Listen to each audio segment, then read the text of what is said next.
سلام دوستان عزیز، امید که جور و صحتمند باشین. ما امروز با یک ویدیوی دیگه در خدمتتان هستم و میخوایم یک شامپو رو براتان معرفی کنم که برای تقویت مو فوق العاده مفید است و ریزش مو را از بین میبره.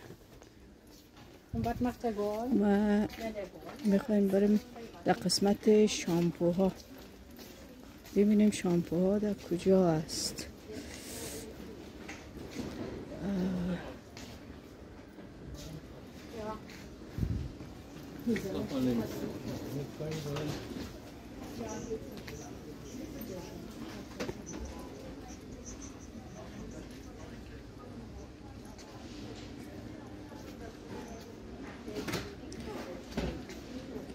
اینجا رنگ های مو است، از هر رنگ و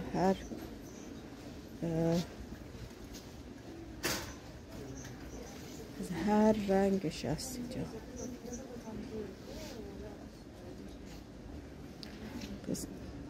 آها دوستا، من شامپو رو پیدا کردم.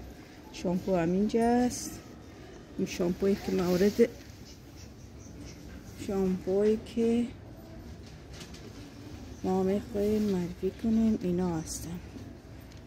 آها اینا نامش زبامید است و این بسیار فایده داره، مو را تقویت میکنه و ریزش مو را از بین میبره. این شامپوی کلانش است و اینم خوردش. ببینید دوستو، من از شامپو استفاده میکنم و بسیار خوبش است.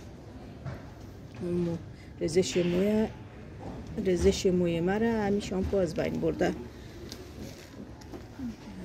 دوستان عزیز، این شامپو را میتونین هم از فروشگاه های دیم و هم از فروشگاه های روزمند پیدا کنین. دوستان عزیز، تا ویدیوی بعد، خدا یار و نگهدار شما.